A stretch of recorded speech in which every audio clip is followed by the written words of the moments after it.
Okay, let's go. Okay. Well, ladies and gentlemen, good morning, good afternoon, and good evening. Our guest today is an accomplished psychologist, hypnotherapist, and author of the popular book, Annihilate Stress and Anxiety. And today she's going to show you how to retrain your brain. Would you please put your hands together and help us welcome to the Mental Detox podcast, our good friend, Merryn Snare. Welcome, Merryn. Thank you. Thank you. It's lovely to be here. Well, thanks for joining us during the COVID lockdown 19. And it's probably the safest way to have conferences right now. Absolutely, it is. And just a moment ago, you were saying that one of the downsides to it is you haven't been able to catch up with friends for coffee. So I've got my coffee here. That's good. I do have a few virtual coffees with my friends, I've got to say. So it's second best, isn't it? And we're lucky to have telecommunications like we have. We're so lucky. I think we're living in some of the most exciting times of human history.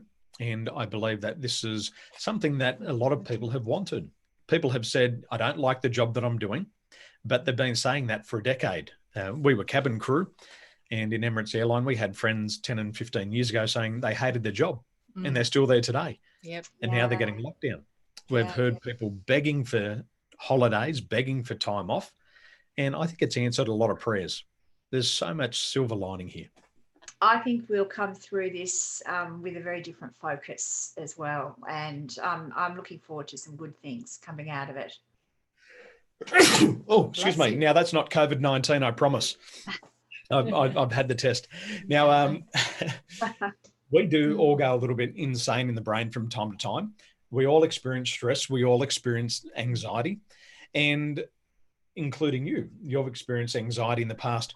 How did you cope with your stress, and how did you cope with your anxiety when you were going through it? Look, I think the first thing is to really let people understand that stress is a part of life, and anxiety is also very common. And so with stress, there's positive stress, and a lot of people are quick to point that out, and that's called eustress, EU stress. So for me, when I used to react negatively to stress, and I think that's probably the important point to point out to people, that it's how we respond to stress. So I would either blow things up and make them bigger than they really needed to be and catastrophize a little bit, but this and this and this and this. Or the other thing that I was very, very good at was putting things off or procrastinating. And we often think of that now as self-sabotage.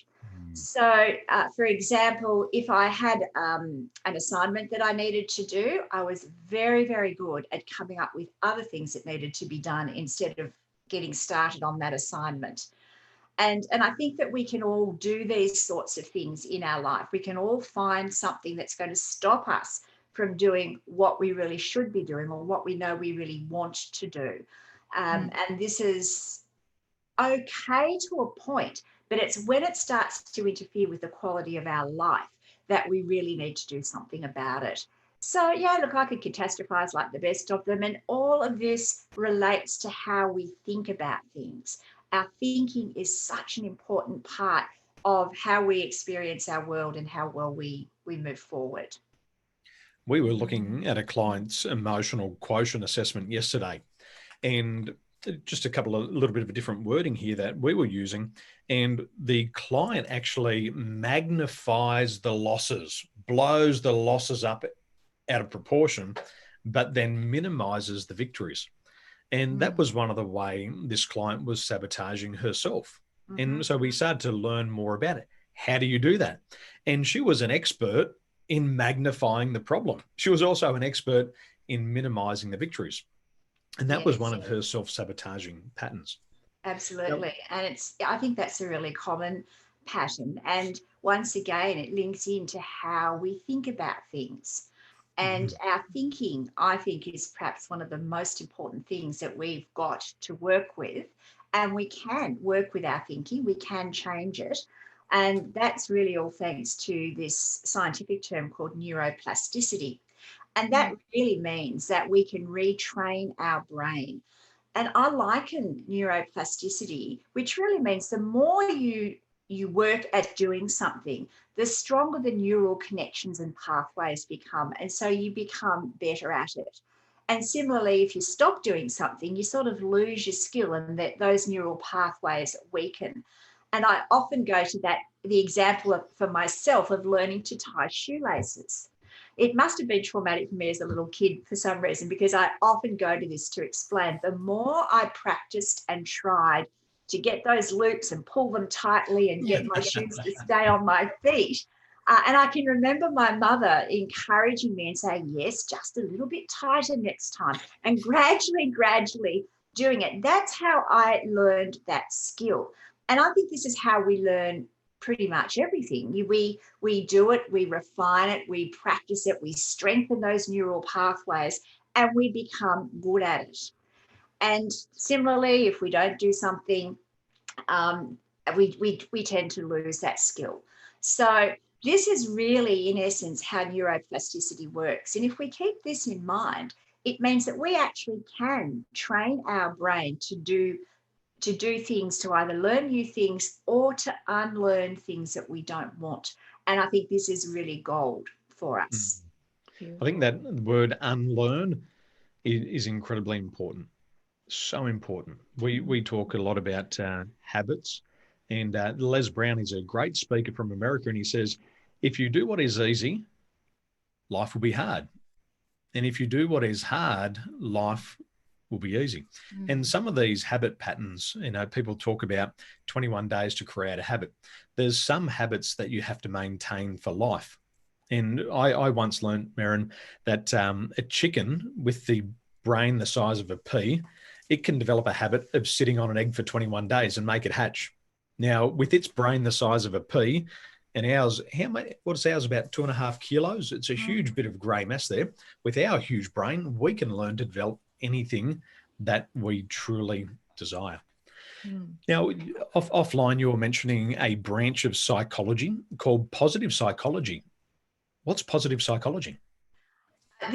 There are all sorts of areas of psychology, and positive psychology is really focusing on the positive things that are going on. And I describe this by thinking about, once again, I come back to thinking. We can think positively or we can think negatively. And if we go back in evolutionary terms to caveman was hardwired to think negatively. He had to be on the lookout for threats. He'd poke his head out of the cave, had to see if there was an animal that was wanting him for dinner.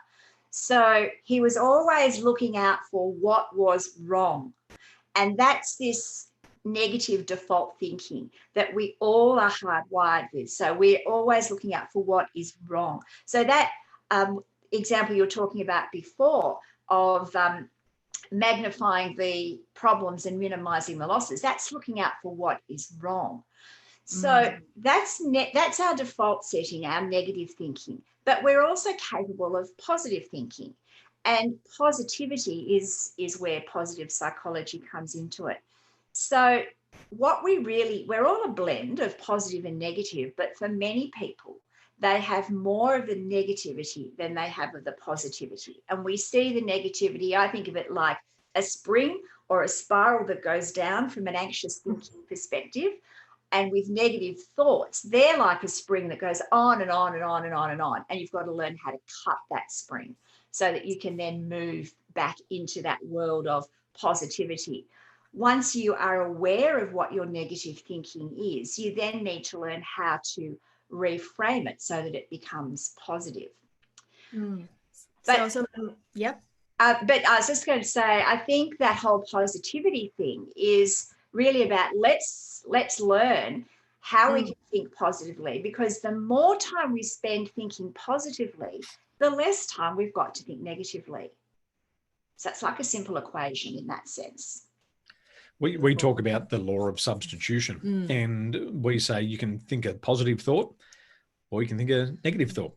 And what you can do is you can start to substitute one thought for another. And I like what you said before. It's about unlearning. Yes. And that negative response pattern is very prominent in our society. With the British society, hi, how you doing? Not bad. How's the weather? Could be worse. How's the family? Well, the kids ain't in jail. Absolutely. And linguistically, it's into our culture, especially here in Australia and the UK. But the Americans, the language that they use to describe their world is very different. How are you going? Awesome. How's life? COVID-19 couldn't be better. And one of the things that I noticed between Americans and the British and the Australians is the use of language to describe our situation. It's very different. Absolutely. And when I became aware of that not bad type scenario, which is that negative into positive reaction, I actually took note and changed my language, changed my responses. It's a simple thing to do, but a lot of people are not aware of that. And I think that we actually can just flip a little bit. But I also think one of the really simple things that we can do to improve our positivity is to look at the whole notion of gratitude. And if we look at what's good around us, then the more that we see that's good, the more we're going to find that is good. And the more time we focus on what's good, the less time we're going to focus on what's not so good. And I think that this is a really key thing in helping people to flip from the negative to the positive. And for those people who'd like to learn more about flipping it from the negative to the positive, they can go to your website, which is merrynsnare.com, and they can download your free report here. So this is the report, 15 Secrets for Success Beyond 50. And you've got a whole other host of resources on your website also. So if they go over to your website now, can they also connect with you personally? Can they do that once they go to the website? Yes, there's a range of things that they can do on the website. Probably if they want to connect in a conversational way, they're better off to go to my Merryn Snare Facebook page and leave me a message there or on LinkedIn. Excellent. Well, ladies and gentlemen, this is Merryn Snare, and she's joined us today on the Mental Detox podcast. These have been wonderful ideas, Merryn, very simple and easy to apply, and I believe they're what the world needs right now. So thank you so much for taking time out, and we appreciate your knowledge and the wisdom that you've shared. It's been a great pleasure. Thank you. Our pleasure. Thank you so much. Have a wonderful day. You too. Bye for now.